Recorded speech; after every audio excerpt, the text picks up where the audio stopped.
In the state of the state, we ask ourselves, are we better off than we were 6 years ago? And the resounding answer is we are much better off than we were 6 years ago. And that's thanks to a really hardworking Governor Walker and a legislature who are committed to holding taxes down and holding spending down, getting in a good fiscal order, growing jobs and the economy, and all of the above have happened. In fact, we've moved up 30 spots in the ability to grow and cultivate jobs and create a climate for creating jobs. Our biggest challenge now really is workforce development, because we've had this growth, and workforce development is going to be our number one priority, because we have a lot of good jobs, 80,000 of them are empty and need workers, and so we need to develop the skilled labor force that we can in the state. So that will be one of our biggest priorities. But let's look at what he put on the table as kind of a surprise. He said he wanted to cut tuition for UW and the system, and when he said that, people are wondering, wow, what's that going to mean to the system itself?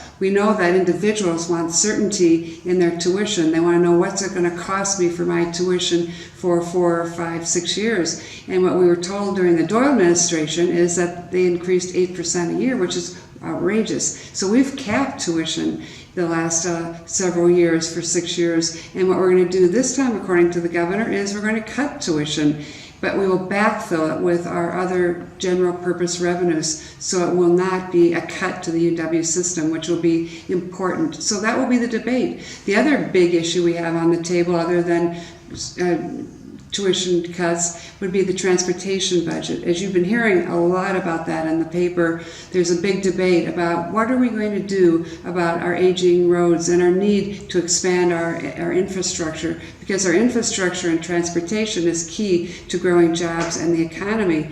And so what we'll have to debate is, how do we meet the maintenance, how do we meet the need to grow? And what the governor has told us, he's not going to accept increasing taxes. So I say, let's get off that debate, but let's figure out how we can increase taxes or revenues for transportation and find comparable decreases in taxes, because that's what Governor Walker has said that he would allow. He will not allow an increase in taxes.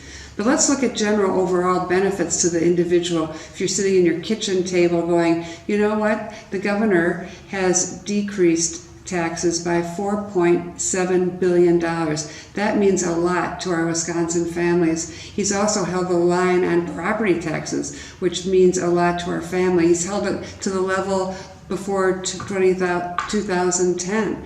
But let's look at some other issues that we have before us. He wants all of our vets, when they come back, to be able to have a job. And I think that's really important, that the people who serve us, who preserve our freedom and protect our country and people around the world, when they come back to Wisconsin, we will do everything possible to give them a job and have them get a job that meets their family's needs. And also, he's looking at reforming welfare. This is a time for Wisconsin to step up to the plate, ask the federal government for the ability to reform state government around the country. We can be leaders to show how we can reduce welfare, the welfare rolls, because one of the most important things to individuals is to be self-sufficient, and for their children to be self-sufficient, and for our schools to offer every child a good education so they can be successful. So that's where we're going to be working as well.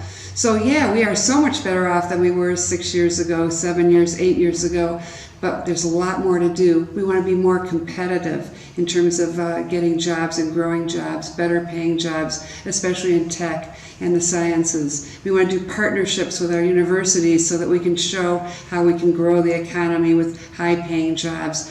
We want to build our workforce and meet the skills that are in demand right now. We want to strengthen families. We want to make sure that people say, you know, Wisconsin's weather might not be great, but you know, it's a great place to live, work, and play, and raise a family. So I think that we can all say there's a lot of enthusiasm in Wisconsin to do things even better and to show that we have a track record here, and we have even more people on the record who want to say, let's build a strong Wisconsin forward.